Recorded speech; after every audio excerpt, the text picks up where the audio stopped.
DeBar, England, Here. Fillingane, Frazier, Harkins, Hickman, Hill, Hobson, McMahon, Tate, Turner Ford, Wiggins. We have a quorum. I've been told that until Tuesday, House Bill 479 needs to remain on the table. And so we'll consider that Tuesday. House Bill 612 is on the table. There were questions about the language in Section 1. Senator Tate moves that we take that from the table, and the bill is now before the committee. Thank you, Mr. Chairman. Senate Bill 612, this is a two-part bill. The first part, we passed 52 to nothing. Get to it. Not in the stack.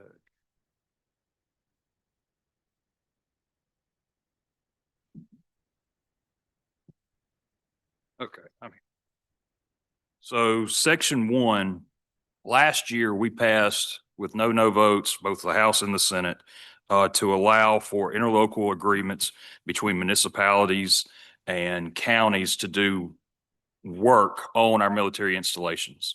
What we did this year is we added that the state could do that also. So like if there's paving or any kind of ditches that need to be dug, something that that entity already does, this is a way for the installation to be able to save money by using the county or the state agency to be part of that bid process. Section 2 is something completely different that's not related. It is about licensing to be an LPN. Last year, we passed unanimously to allow for the Army, the Navy, Air Force, that if their medics went through training, then that was good enough for them to be able to take a test to be certified to be an LPN. We didn't have the Coast Guard in there. So the only amendment that Section 2 does is allow for Coast Guard medics to be able to, after they've had their training, to be able to sit for the LPN certification. And that's an explanation of the two sections. There were questions about that provision yesterday. Are there questions about that today, Senator Hobson? Thank you. Thank you, Mr. Chairman. The question, Senator Tate, the question I had was on that language in line 15, installation support services. And what I was asking yesterday and will ask again is what all does that include? You mentioned digging ditch, paving a road or digging a ditch. Yes. How far does that go? And that would what go limitations? to like all of our National Guard installations and then also our federal ones. Like, and the reason that I handled that bill last year is because it was a need that NAS Meridian was wanting to do. It was a way for money to go through the counties, but then also save that installation money. Yeah, maybe I'm not asking the question as clearly as I should. I'm just, what's the breadth of the services that may be provided? It would be anything that that entity already does. And so that would be like the paving, like doing dirt work, something like that. Is it all essentially road or infrastructure work? Yes, sir. Okay. I was wondering if it should be stated more explicitly. I just don't know what installation support service. I'm not against, I mean, I'm definitely for the state providing services, but I don't want something to crop up and they say, well, y'all put this in the bill and it's something beyond what you're talking about that we didn't know. I'll be happy for us to get with the attorneys and to make sure that this isn't just unlimited or that we need to put some type of. That's fine. And I'll be happy to meet with you on that. I'm fine passing and let's get it to the floor if the committee so desires. Just want to know how far that goes. Yes, Thank you. Thank you, Mr. Chairman. Anyone else? If not, the motion that was before us when the bill was laid on the table was title sufficient to pass, and that's still the motion before us. If there's no more debate, all in favor of that motion say aye. Aye. Opposed, no. The ayes appear to have it. We will report that to the Veterans and Military Affairs Committee. We need to make sure they know that it's on the way. At the request of Senator McMahon, I'm going to pass House Bill 942. We will consider that Tuesday. House Bill 1034 is a bill to allow terminally ill people in hospitals to use gummies. The bill is drafted, as best I can tell, in such a way to make certain that if there's anything that affects a hospital's licensing or regulation or anything, they would be permitted to do whatever they needed to do to comply with the regulations and the licensing and all of that. It prohibits the use of inhalation or smoking or anything like that. It only applies to gummies. This seems to me to be a variation on where we are in this never, never land of marijuana, where is best I can tell, one of the most longstanding and useful benefits from marijuana is either dealing with the effects of chemotherapy or dealing with people in the last stages of their life. And this is to me, this is a variation on that theme. That's the bill that's before you. Senator Johnson has moved title sufficient to pass. And so the bill's before the committee.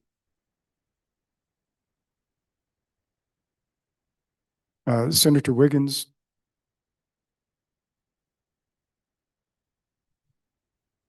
Thank you, Mr. Chairman. I was just looking at section 1.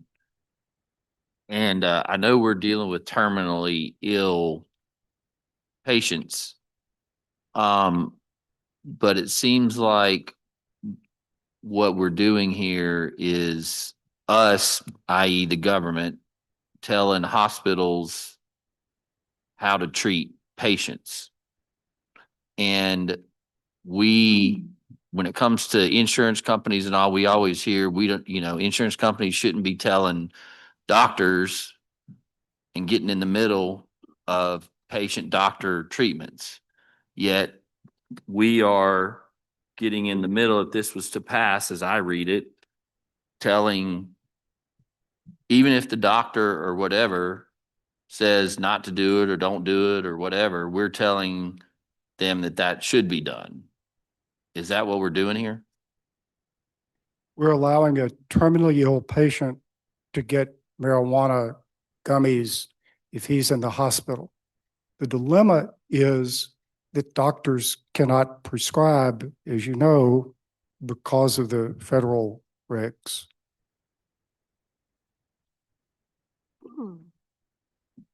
Well, isn't that why we have our medicinal cannabis program? It is, but if you're in the hospital, you can't participate in that program if the hospital won't let you. Okay, and I guess that's my question. So if the hospital won't let you, aren't we then telling them, I don't know. Okay, let me ask you this. Why would a hospital say you can't do that? I don't know. I know that there was a situation where someone was in a hospital which refused to allow him to access the gummies. The individual was transferred to another hospital which would. And it seemed to be a undue burden on the patient. I think, as you know, being a lawyer, that there are a lot of instances in which there's no downside for saying no. You say no, that you might get sued if you do that. Well, yes, you might get sued if you get in your car and drive home. But we have a lot of situations, again, with regulatory stuff and all, where there's no downside to say no, and there's no counterweight to say yes. So I'm guessing maybe the hospital asks, and they're told no because it's no downside to saying no. That would be my speculation. But anyway, that's what the bill does. Senator Blunt.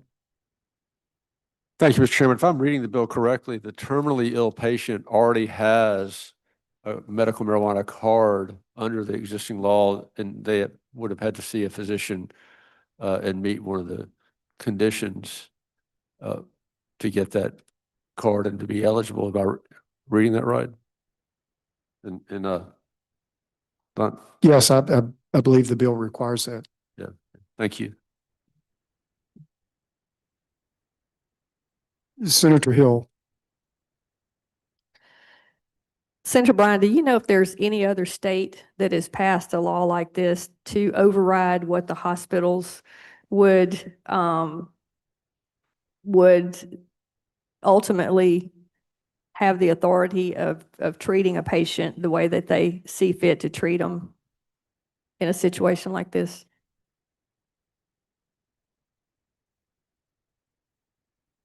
I don't know about the specific situation. I think there are other situations in which we tell hospitals how they can treat people. Well, the committee, I don't know if the committee would be surprised or not. I guess I'm asking, if a doctor that's treating a patient, whether they're terminal, and I think that the bill says a year to live is terminal, so that means the patient could have still a fairly long life. Would you be surprised to know that the interactions with other drugs, cannabis affects liver enzymes, it affects blood thinners, it affects sedatives and CNS depressants, it affects antidepressants and psychiatric medications, it affects heart and blood pressure medications, it affects anti-seizure medications and immunosuppressants and diabetes medications. So I guess my question would be, the treating physician in that hospital is holding the liability to treat that patient wouldn't they have to deal with an unknown, if this patient was utilizing an unknown amount of medical cannabis, and this doctor was prescribing any number of these drugs to this patient and could potentially get drug interactions, negative drug interactions, couldn't that put this doctor at great risk as far as their liability, to not know exactly what this patient or how much marijuana they're taking and what the interactions with these drugs that they're prescribing this patient would have an adverse effect? That's my question. I'm thinking that this is putting a doctor at risk by not knowing what this patient is taking and the drug interactions that may take place with the marijuana that they may be ingesting along with these other drugs that the doctor's using. That would be my question. Wouldn't it put this doctor at risk and the patient?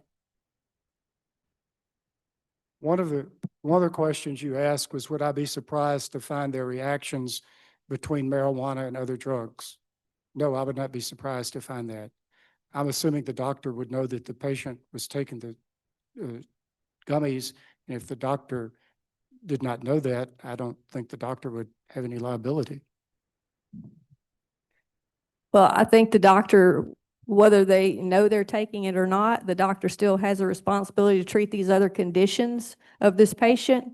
And if the doctor has no control over the marijuana that this person's ingesting and the interactions that it may create with the other ailments that this doctor's treating with these drugs, I don't see how it wouldn't put this doctor at risk. I don't see how it wouldn't put the facility at risk, as well as the doctor at risk, as well as the facility having drugs that are still federally Schedule I on their premises as well. I just think it opens up a lot of liability. You might disagree, but when I look at that list of drug interactions, it looks to me like a cocktail for disaster with interactions with what marijuana could do to some of these drugs. I mean, kidney failure, heart failure, all kind of stuff.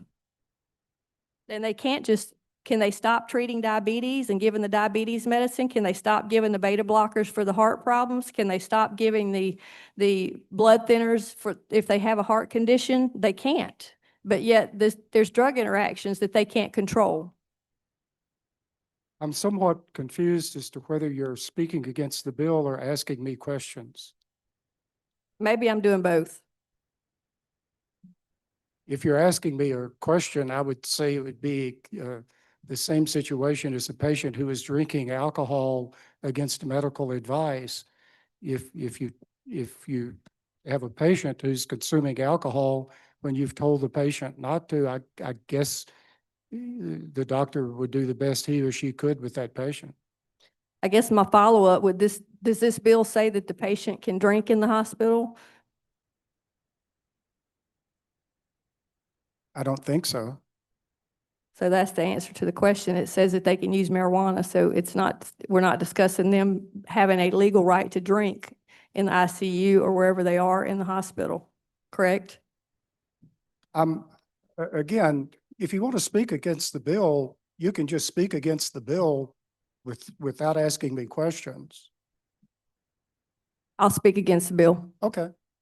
Do you want to speak against the bill now, or?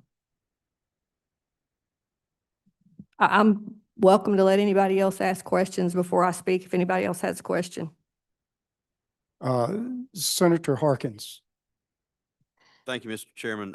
Is there any implied law with compassionate access to medicine if it's in a terminally ill patient? I know when we passed Harper Grace's law, there was some sort of you do so under your own volition and you take the risk associated with it. But is it when you have compassionate use of a drug, is that as with right to try, there's a component that you do so accepting the risks of that drug? Is there any type of implied law when it deals with compassionate use of a medicine that is a standard that goes across any medication that or any use of a drug? I'm not an expert on that, and I don't know. My view is if you're terminally ill, you pretty much ought to have access to most anything you want. But as far as the actual limits of the compassionate use legislation we've passed and all that, I don't know the exact limits of those. I guess that's what I was kind of trying to ask, if compassionate use kind of addresses her question about the liability, because I know in the past when we did those two bills, you know, the hospital was immune, the pharmacy was immune, the doctor was immune, the nurses were immune from any liability that the patient did so because it was the last resort, so to speak. And if it's compassionate use for terminal illness at somebody, I don't know if it's specifically speaks to hospice or just in a hospital setting, but does that have any, I guess that would be my question. Is there anything that would address that? Which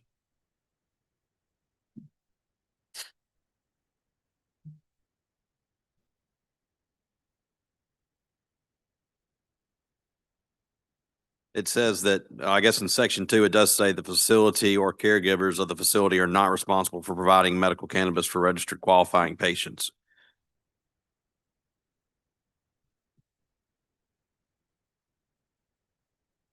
I don't see any specific language that Well, addresses section- liability. Section 2, line 117, I guess is what I'm looking at, but I just didn't know if there was some other implied law that dealt with compassionate use that may be somewhere else in the code.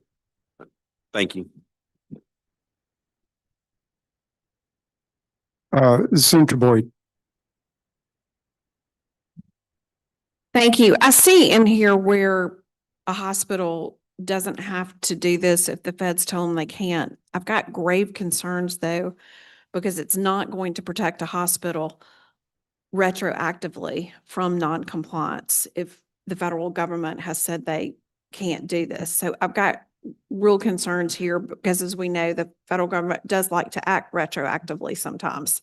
So I've got huge concerns given the language that we have right here. Okay, anyone else? Oh, I'm sorry, Senator England.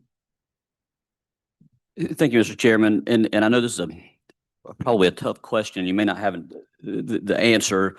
Are you aware of any other drugs that we allow a patient to bring into the hospital and opt to continue taking, even if the internist or the hospitalist is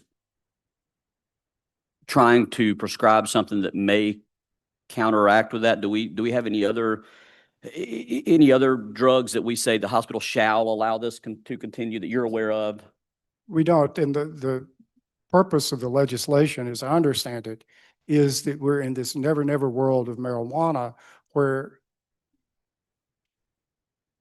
there are a large number of people that are very reluctant to take any step at all that might cause difficulty with for themselves. And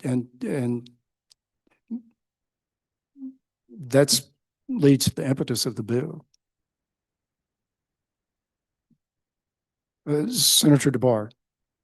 Thank you, Mr. Chairman. You know, I know a lot of the hospitals, we hear about our, you know, fiscally having issues and trying to, succeed and so forth. And so I look at like line 59, it requires cannabis be stored in a locked container in the patient's room or some other designated area. What if the hospital doesn't have these containers or designated areas? Are they going to be required to build these or buy these things? And if so, how much is that going to cost? And I guess as well as on like line 79, the hospital is required to dispose of the cannabis if the patient doesn't take it with them. Are they authorized to do that? I mean, if the hospital doesn't want to have cannabis in the first place, and how were they? I mean, I don't think they're going to have any interest in touching it and moving it itself. And is that going to cost anything to hospitals to have this marijuana disposed of? And so is that something you've looked at or discussed or thought about? My surmise, and I don't know, is that the patient would have to provide that container and that security, and there's a reference to the patient's caregiver. And so I'm guessing that a caregiver, whoever that would be responsible for that, perhaps a family member or someone. I appreciate that, Mr. Chairman. I know with how tight things are for hospitals are now, and we discuss that and we try to fund it and this, that, and the other with other means. I just didn't want to put an extra fiscal burden or financial burden on these hospitals. And it seems like this might do that. Senator Wiggins. Mr. Chairman, if it would be appropriate, I see that the bill's author is Representative Felcher. I see him here. Maybe he could shed some light on this if the chair is fine with that. If there's no objection from the committee and there's no objection from Representative Felcher, I think it'd be appropriate for him to come answer some of the questions that have been raised. You can, wherever you're welcome to sit there. You can look at the members of the committee who are at that table and decide if you want to sit at that table or you'd rather go to the microphone. I found who I'm comfortable. Rather ask someone at this other table to move. But seriously, thank you for coming. Yes, sir. And you've heard the debate and the questions that have been asked and the issues that have been raised. Could you help the committee with what led you to introduce the bill and Sure. the answers to those questions? Thank Sure. you. I did hear a couple of questions. I came in really with Senator DeBar's question. This bill, the genesis of the bill is from a gentleman named Jim Bartell, whose son Ryan was in the Coast Guard, suffered from some pains, went and had it checked out. It was pancreatic cancer. For the first 2 to 3 weeks, they treated him with fentanyl and opioids, and he had no quality of life and could not communicate with his family. His father sought out another option, which was THC. And with the THC, Ryan became lucid and was able to communicate. And for 5 to 6 weeks of his life, he was able to interact with his family and have a little bit of quality of life. And they found a facility. The initial facility would not allow that. The facility they found did allow it. Ryan passed away. Mr. Bartell has made it a priority that with any state that's offering medical cannabis, that he's trying to get this law passed, so no other person who's terminally ill will have to be denied access to care at a facility because they refuse to do this. Now, to Senator DeBar's question, I find that to be an anomaly, but if it did happen, so be it. We're talking about terminally ill people. It's a hospital's job to care for people. They do it every day, all day. They can do that. And to me, terminally ill people, these folks have 12 or less months to live that is certified by their treating physician. Senator, Brian, you were correct. The Thank you. the Thank caregiver. you. Let's. I know you don't hear that often, I sir, wanna- but I'm we going wanna to say Make it. sure we all heard that. Okay. Yeah. Go ahead. The caregiver is responsible for disposing of and providing the lockbox under the law, and they are. But now in the end, to Senator DeBar's point, it does have a provision in there. If for some reason the caregiver couldn't, the facility is responsible for disposing of that. And if we're being honest, they would probably end up bearing the cost of that. I would think that would be the outlier, but it could happen. I don't think we're talking about a lot of money over, number one, the instances of people that this would apply to in the first place, and then within that, the instances where that would apply. To try to summarize some of the questions and concerns that were raised, I think one of the themes that's running through a lot of the questions and debate is that under federal law, marijuana is an illegal substance. What are the implications for a hospital when it's being told that it has to permit an illegal substance on its premises? And I think in a lot of the things we've done with marijuana law, we're relying on sort of a wink and a nod and relying on a real world situation in which the federal statute would not necessarily be enforced. This was And the first, experience of other states seems that that's the case. So what do you say to the concern that this is going to get the yeah, hospital let me in speak trouble? to that. I say that's incorrect. The Well, I was right just a minute ago. well, you can't be right Just all the time. see how quickly. And one you can- didn't say this, how so it was quickly members one of your can committee slip, that might have said it. So technically, you're still right. The concern brought forward by the committee members is valid, but it was vetted in California. The initial time this was brought up, they did not take the bill up because of concerns. Mr. Bartell sought and received a letter from CMS stating that they had no objection to it. And in this bill, there's indemnifying language that says if a facility or a hospital comes under scrutiny for this in any way, that they can opt out of this law, period. No questions asked. It's in the bill. It's toward the end. I don't know what section. I'm not looking at it, but it's in there. There's a kind of a hold harmless in there. And so that addresses the question. Can you point us to the exact language where the hold harmless is? I sort of looked for that and Yeah. didn't see it as I scanned the bill.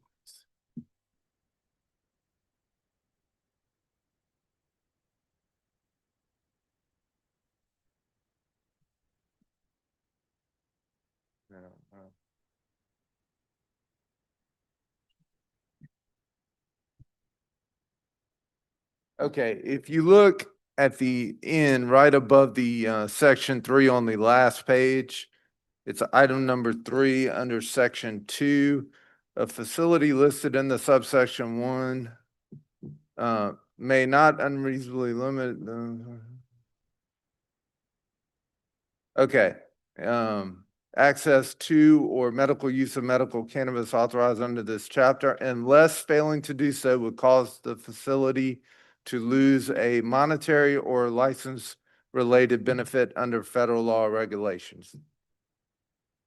Okay, I I think the other concern, and there's some questions that members have, but I think the other concern that was expressed is how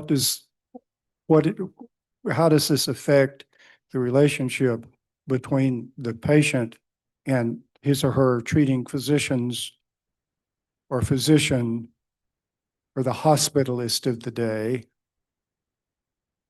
How does it interact with the people who are responsible for his healthcare if he or she's taking gummies?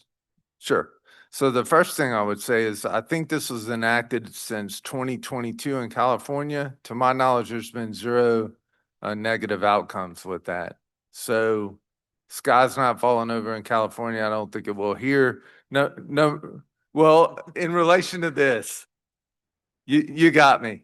But in relation to this, number two, each use of this, when it's administered, is logged in the patient's chart. The doctor is fully aware of what the caregiver is doing, and it's logged each time. So if there was a confliction in care on that, and this is prescribed by the treating physician.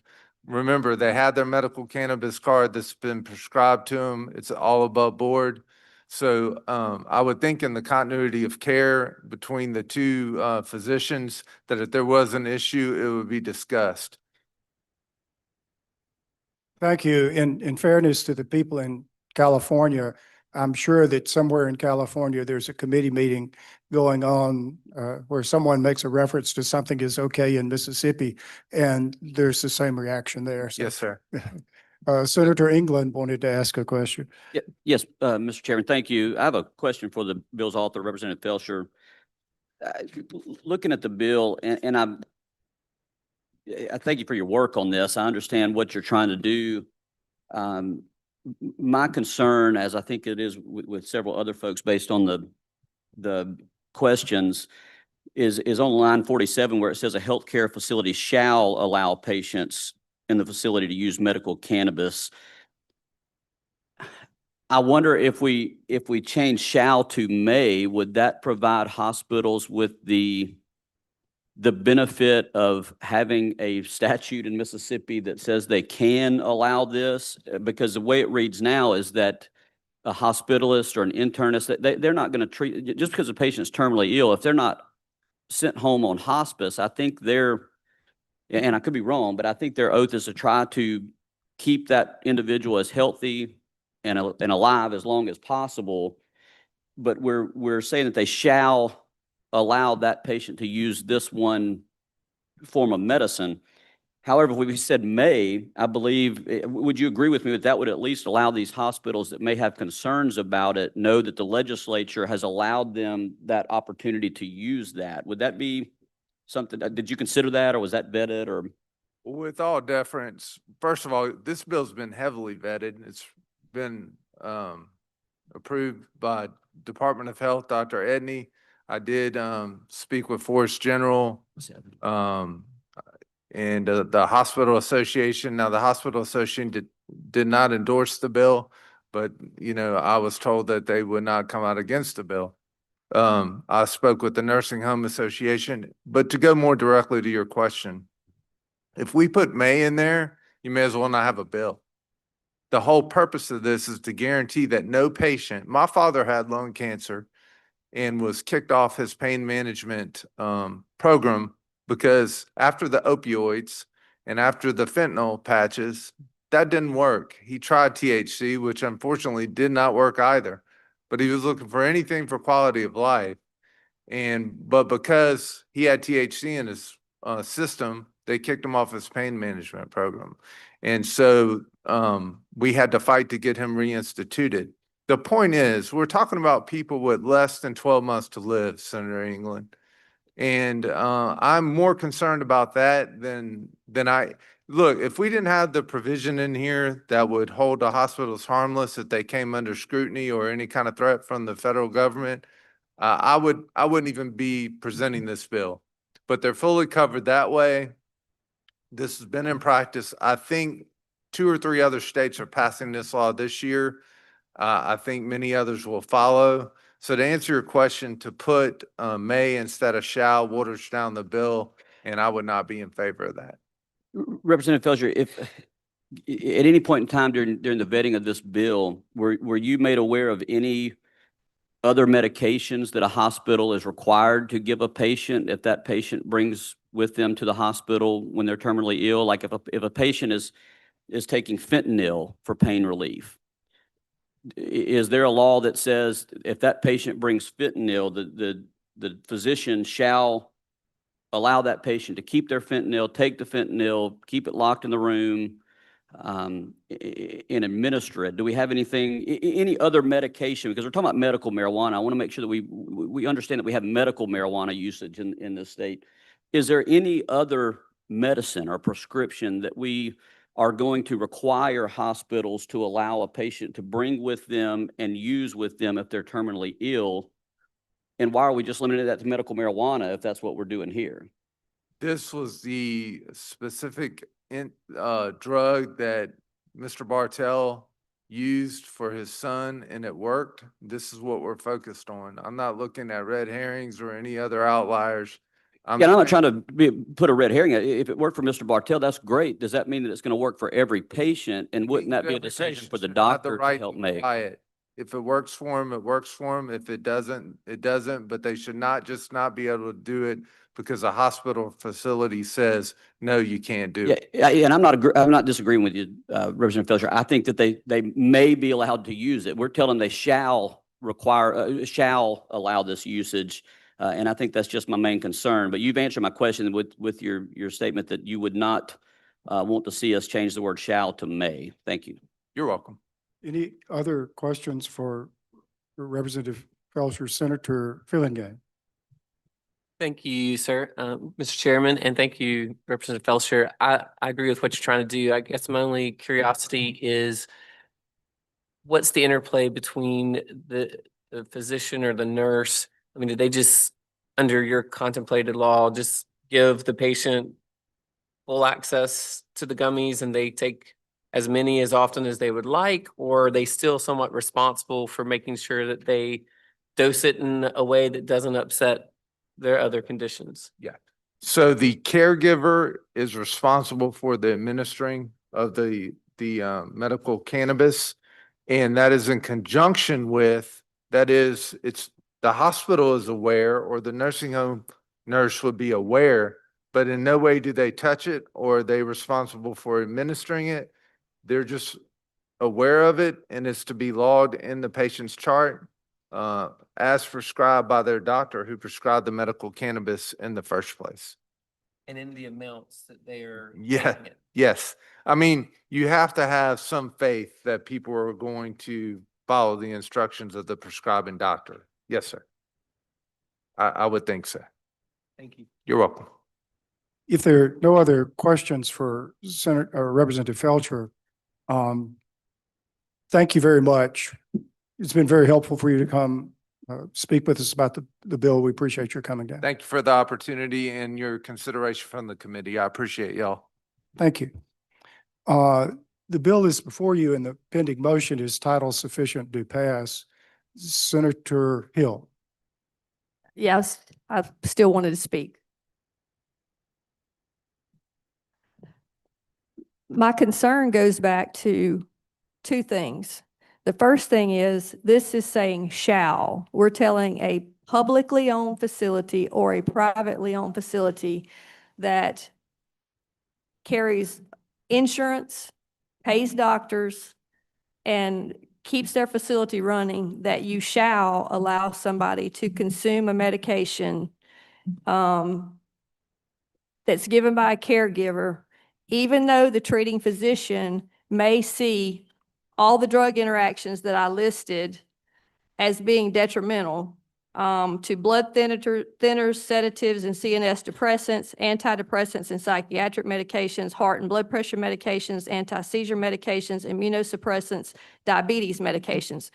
My concern is the treating physician that works for that hospital, even if they see that cannabis is going to cause an adverse effect with some of the medications that they're treating this person with, and for some of the diseases that they may have, and that this person has 12 months to live, that doctor no longer is in charge of that patient's treatment because the caregiver is bringing in something that could adversely react with the medications that the doctor is giving the patient for some of the conditions that they have. So first of all, we're telling a private facility that has licensed physicians, or a public hospital that has licensed physicians, that even though your primary physician or your hospitalist does not think this is a good idea to mix with the medications that they're having to give this person for these treatments the diseases that they have, that they're going to have to let that person give that stuff anyway. So I think it presents a recipe for trouble for the doctor and the hospital that's trying to treat this patient. I think we'd be better served by allowing someone that wants to use cannabis to find a facility that is compatible with allowing them to use it, rather than forcing a facility or a hospital to say you have to do it, even though your doctors and your administration feels like this would be detrimental to the treatment of this patient, and there are other problems that they have. So we're taking autonomy away from a facility and from a doctor. Why do we license a physician to treat a person and to have to learn these pharmacological interactions if we're going to say that they've got to come in and let this person take whatever? And they really don't know, because they're dependent on that caregiver to tell them how much they took, which they may or may not be telling them the amount or whatever that they took. I know that my facility is not in favor of this. I think most hospitals are not in favor of this. They may be a little leery to speak up about it, because I don't care what anybody takes to be comfortable, but find a facility or find somewhere that is compatible with what you want to do. Don't force these other hospitals and doctors that are trying to treat patients for whatever illness that they have to just have to willy-nilly accept whatever a caregiver says or how much cannabis that they're taking, and then try to titrate your dosage or your dosages of your other medications that will have interactions with this, and then the doctor really doesn't know what's going to happen. So that is my concern, that you could cause more problems with the patient than they already have by mixing this with these other medications that the doctor may have to give them, like heart medications, diabetes, et cetera. Thank you. Senator Hobson. Thank you, Mr. Chairman. One point that Senator Hill brought up has me thinking, if you have one doctor that's prescribing the use of the medical marijuana or the gummies, whatever it is that they're intending to use, but you have a hospitalist or another physician that's in, I would say their normal treating physician, I'm not exactly sure how that would work. Who's making the decision as to what the proper medicines are for that person in the hospital? Is it just you're taking the advice of two different physicians, I presume? Would that be your understanding, Senator? Mr. Chair? If you're asking me who's making decisions about what happens to somebody in the hospital, when my father was in the hospital, I spent quite a bit of time asking that very question, and I'm to this day don't know. Okay. Then if you have a hospitalist, let's say, that's in charge of the patient when they're in the hospital, and the patient is taking a medicine of which they do not approve, is the norm for them to discharge the person against medical advice that they're not following their medical plan? Or do they keep them? I really want to know that, because I think that's important for me on the decision that I make. I don't know. You don't know? All right. Thank you. Senator McMahon.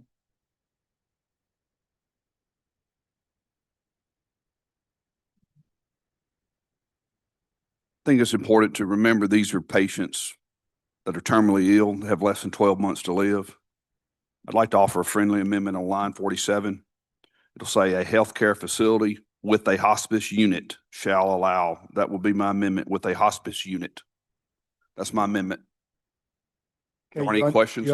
understand the amendment. Is there debate or discussion on the amendment? It'll be a hospital with a hospice unit. That's the amendment. There appears to be no debate or discussion on the amendment. I move for adoption of the amendment. What if you just added that to the definition on line 33 of healthcare facility?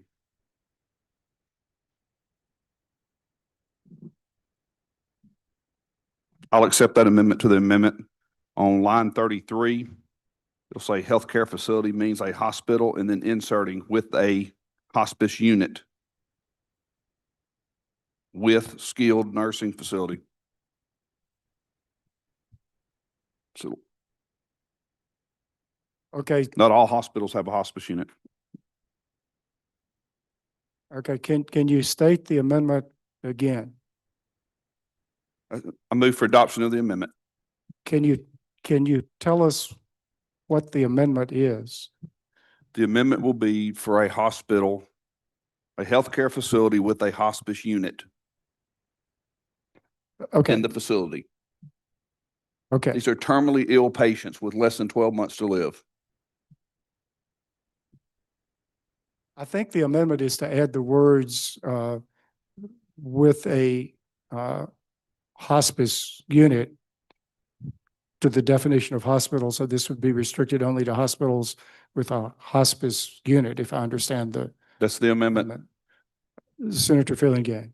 Thank you, Mr. Chairman, and thank you, Senator McMahon. Is your intent to then remove skilled nursing facilities or hospice facilities from the definition on 33 through 35 so that you're only restricting this bill to hospitals with hospice facilities? Or are you making that just a change to the hospital piece and leaving skilled nursing facility or hospice facility?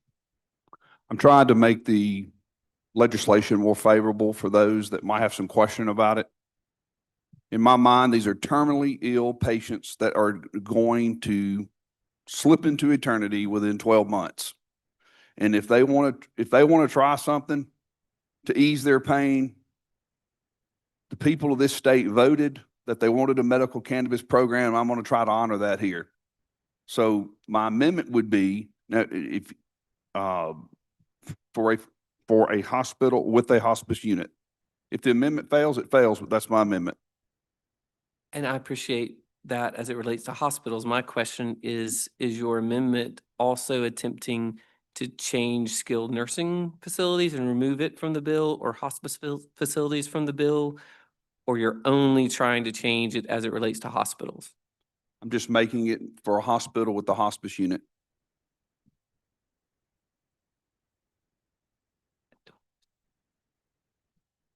Okay. No, I'm not trying to eliminate anyone else. Okay, thank you. Because there are terminally ill patients at skilled nursing home facilities as they are at hospice facilities as well. So I think you're trying to, I think the amendment was to modify the word hospital thank you. and only to modify the word hospital. It's my understanding of the amendment. Ready to vote on the amendment?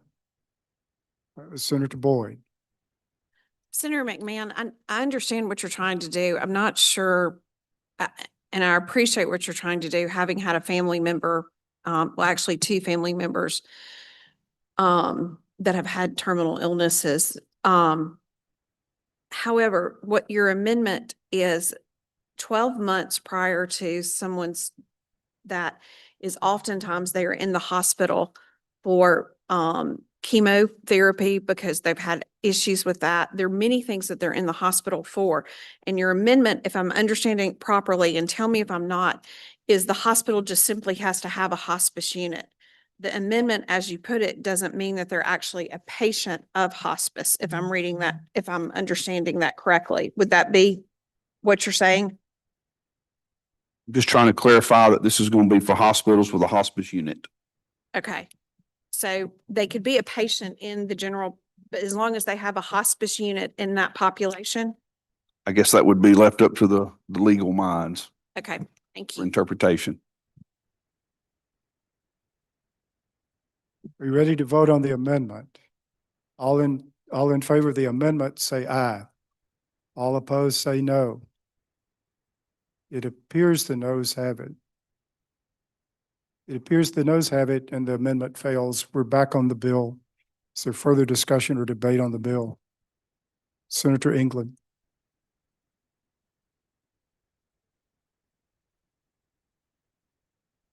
Thank you, Mr. Chairman. I just have I think, a technical amendment that I'd like to make at the proper time. This is the proper time. Thank you, Mr. Chairman. In section 3, or I'm sorry, it's subsection 3 of section 2, so lines 125 to 130. This says a facility listed in subsection 1 of this section. I don't, when I was looking back, there's not a facility listed in subsection 1. I believe that should be subsection 2A, where we define the healthcare facility.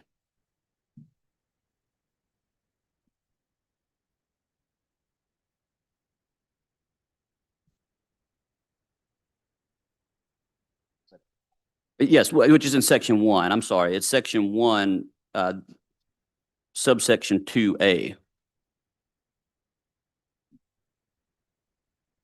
So if I can restate my amendment, if it'll be Would helpful. changing subsection to section, Section 1, subsection 2A.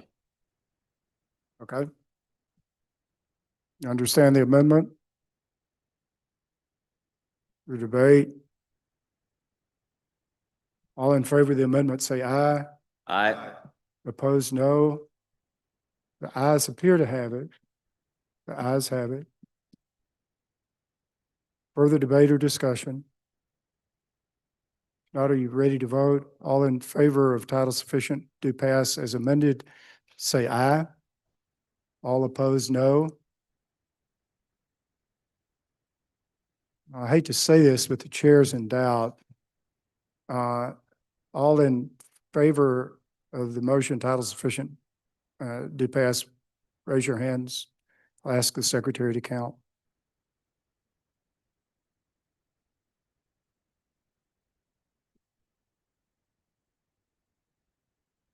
All opposed?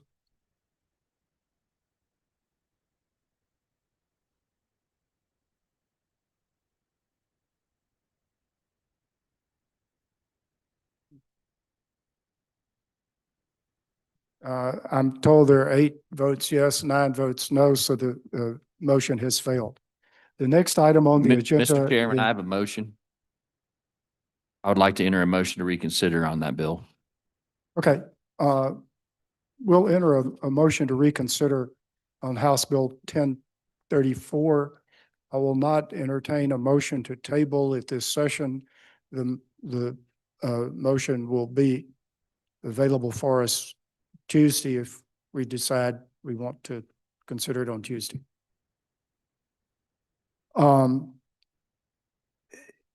House Bill 314 deals with Ibogaine. Senator Harkins, I believe, wishes to move title sufficient to pass, and I'll recognize Senator Harkins and Dr. Ricord and others may be here. Senator Harkins, if there are people you want to have come speak on the bill, please feel free to do so. Thank you, Mr. Chairman. I appreciate that. Ladies and gentlemen, this bill is known as the Ibogaine Treatment Drug Development Grant Program Act. A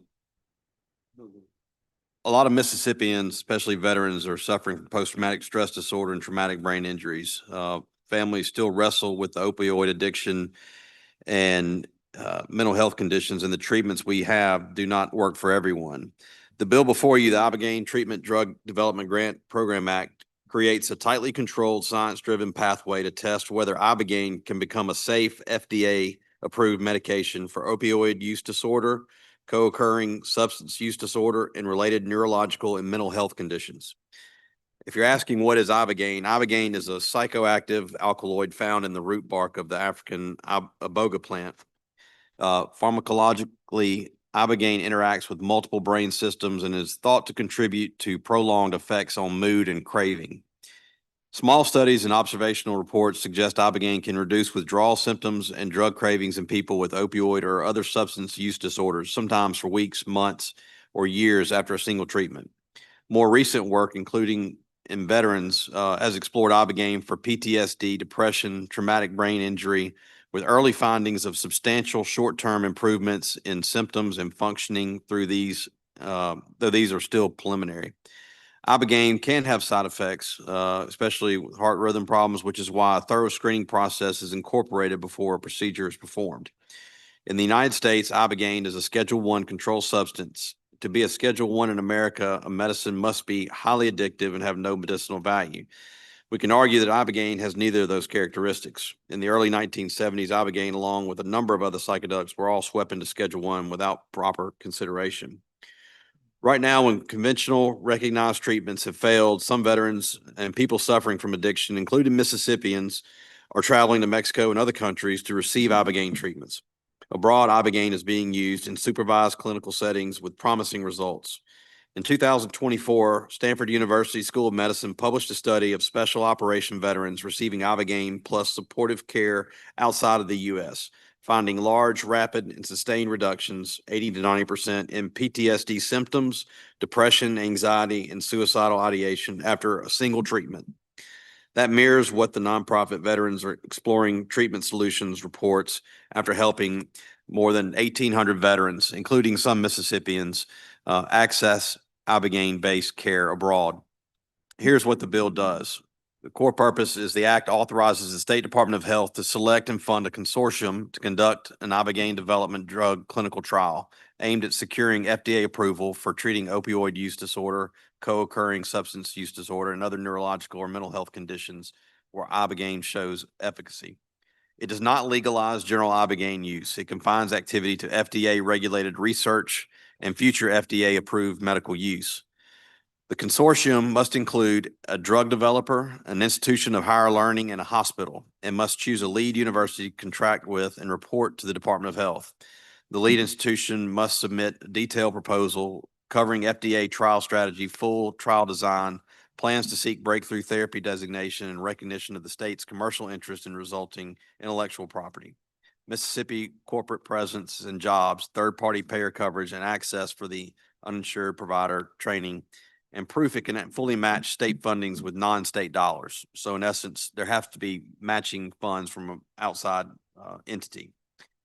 Contracting, the department selects one consortium and enters into an interagency contract with the lead institution, specifying their goals, budget, and timeline, and collaborating entities, and the percentage of trial-related revenue to be paid to the state.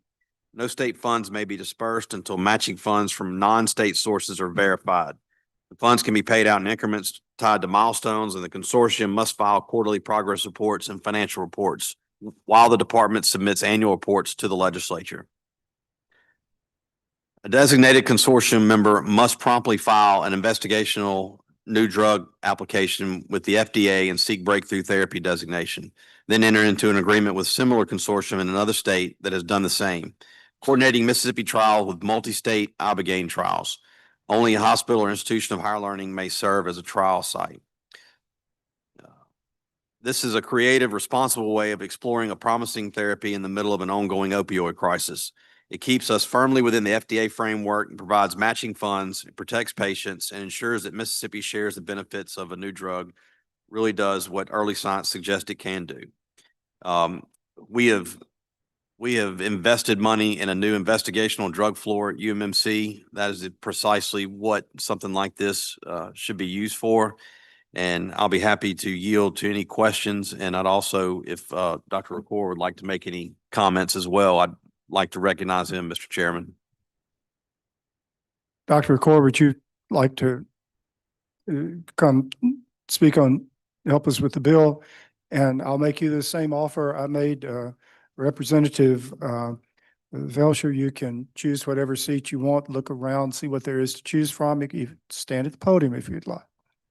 I'm comfortable up here. This is something that Chairman Creekmore and I looked at for a significant period of time and have spoken to many veterans and folks who have received Ibogaine treatment.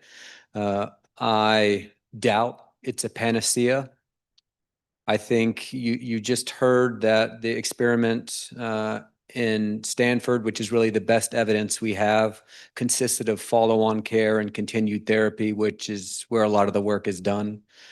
Of the treatments that are novel treatments for opiate use disorder, this is among the most promising, and it's why I'm in support of this bill.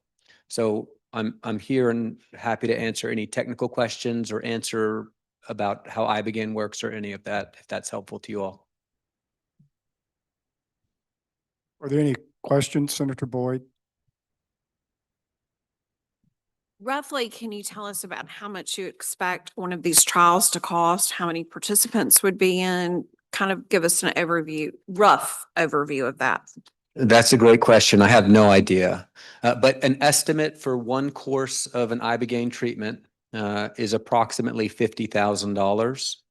As compared to the standard for folks that enter into substance use treatment, which approaches $250,000. These are rough estimates of numbers and repeat admissions.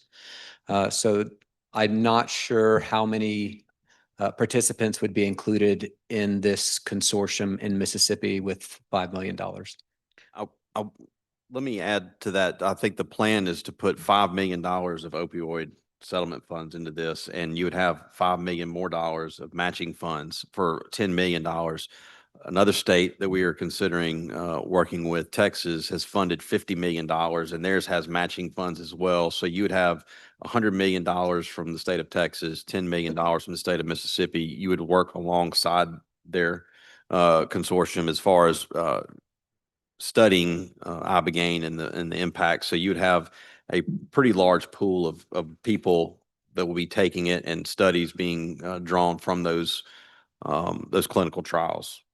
So how long is a typical, like you said, one round of, how long is that? Like, what does this look like?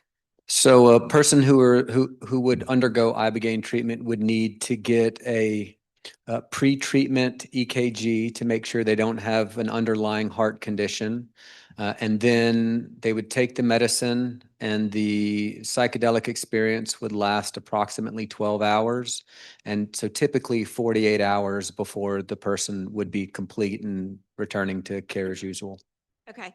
And then from Stanford, what did you say? And I know that's been done in Mexico. Tell me what the typical success rate. I know it works for some, doesn't work for others. What's the percentages there? So the folks that were brought in, those folks were not afflicted with opiate use disorder. Most of those guys, 100% of them had traumatic brain injury, and almost all of them, the hallmark condition that goes along with that for special warfare guys is PTSD.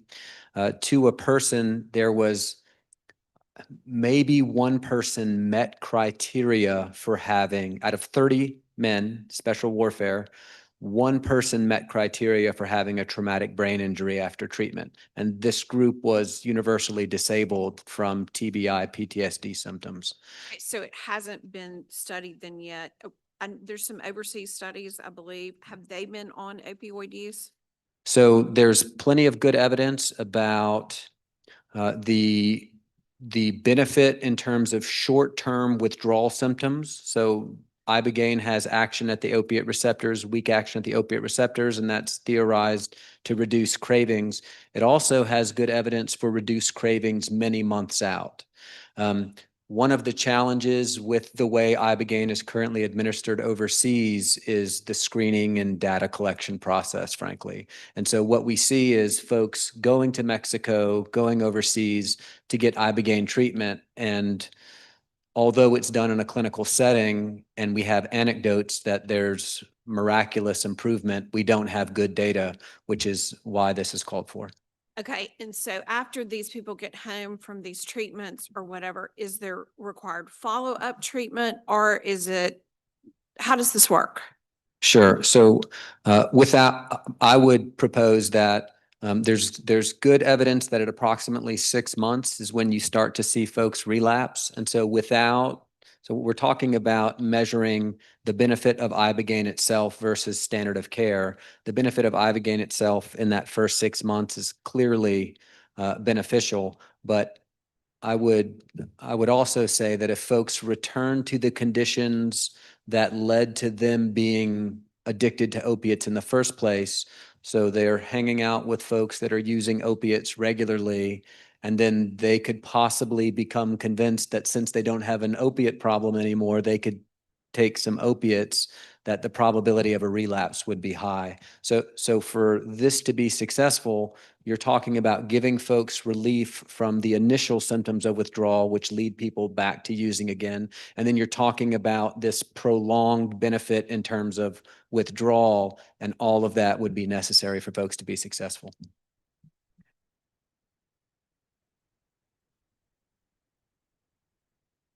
Senator Tate?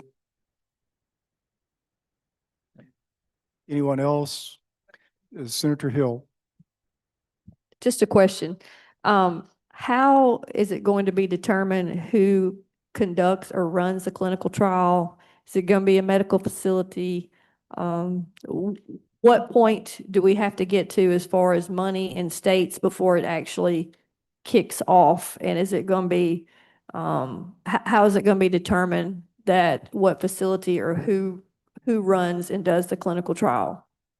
Well, I think the Department of Health would have to, stamp this, but I think you know where an institution of higher learning, it's a hospital also, would be. So I think not a big secret, UMMC would probably lead. We have an investigative drug floor there that they could practice this trial on. The state of Texas in June of 2025, Governor Abbott signed the bill starting the process in Texas. They are ahead of us in that process. They have not selected a drug manufacturer yet to work with, but they have funded the $50 million.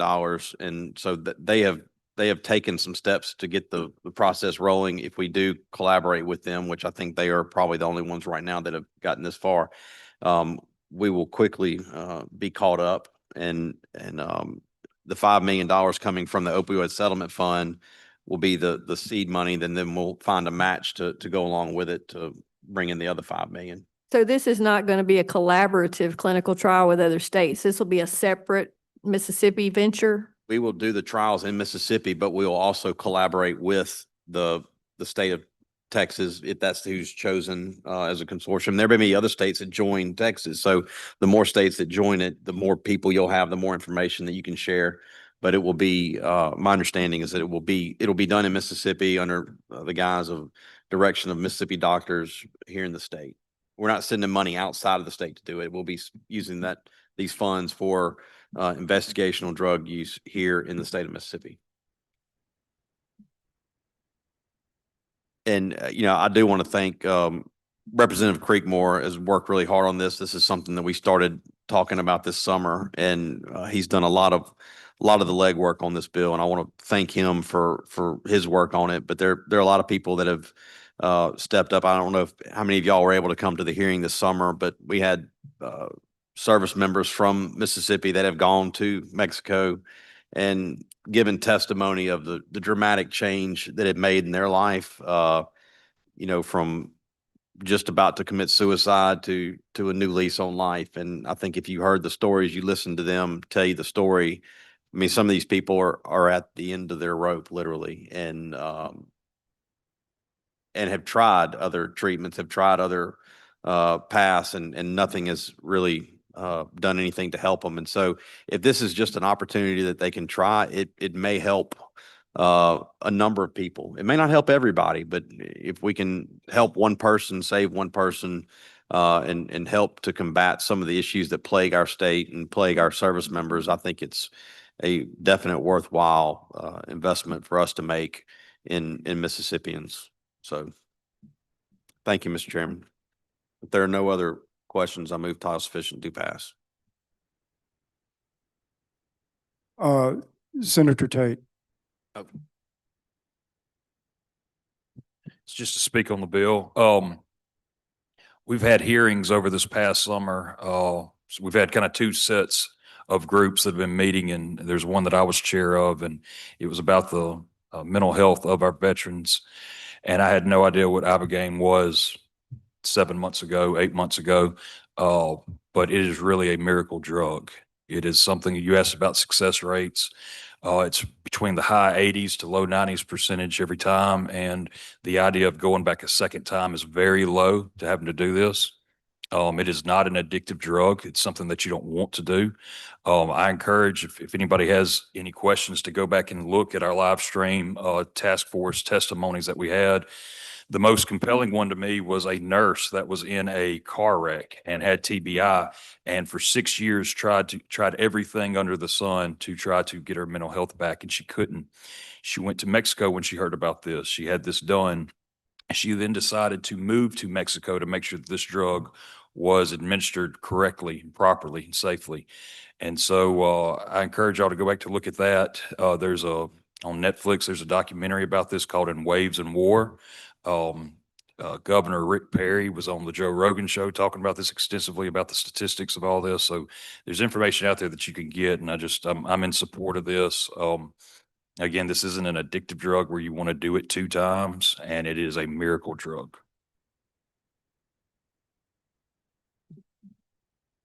Anyone else? Senator Johnson. Just a question. So this would be based on traumatic experiences. Is there any evidence that this could also lead, or is this what we would be trying to find out if it would lead to helping people with other traumatic experiences, whatever those may be? It could open the door for many things, right? I believe so, yes. Okay, thank you. Not a dog. Stayed at a holiday. Anyone else? The motion recurs on Senator Harkins, or the vote recurs on Senator Harkins' motion. Title sufficient do pass. All in favor say aye. Aye. All opposed, no. It appears the ayes have it. The ayes have it. Let me say 1 or 2 things before we leave, just to explain about Senator Wiggins' motion. It's my practice as chair that there are occasions when one would enter a motion to reconsider, and immediately I would entertain a motion to table, one of them being something fairly important we voted on. There are other committee meetings. We had good attendance. People want to go, and we shouldn't have whatever the decision of the committee was subject to the vagaries of who might or might not stay for the entire committee meeting. There are also times when, just generally speaking, you want to get stuff out of the way, and you could do that. When a bill has failed and a motion to reconsider is entered, again, there may be circumstances that you would consider that at the same meeting. My sort of default setting on motions to table and table subject to call and all of that is that if what we're doing is essentially waiting for another committee meeting so that people can think about the proposition, perhaps get questions answered and all, I tend to favor that sort of motion. So I honestly don't know what we'll do Tuesday about that when we return, but I want to make clear my intention was to at least leave the possibility alive that the committee might want to reach another decision on Tuesday, but I don't know what, if anything, we'll do about that Tuesday. What we will do Tuesday is we will vote on the much discussed PBM bill. I'm led to believe there will be a number of amendments to the House bill. If the amendments are in order and germane, I intend to entertain the amendments, and when it comes time to vote, see how many votes there are for the various amendments. And of course, on title sufficient to pass. There continues to be the certificate of need bill. I'm trying to get that in proper form, but as I think is generally discussed, the notion is that we would have some change to the general certificate of need law so that in some circumstances you could do things without getting a certificate of need, and that would be a change in the general law, and also to have some provision for hospitals in small communities to get certificates of need without, or get licenses without having to go through the certificate of need process. So those are the general things that are being discussed. Those are the two bills that in particular, that I intend to bring up Tuesday, plus whatever other matters are before the committee. So I just wanted to make the committee aware in general terms of what my plans were for Tuesday. I'm open to any questions or suggestions anybody has about any of those things. Having said that, Senator Johnson moves that we rise and report. All in favor say aye. Opposed, no. The ayes have it. Thank you.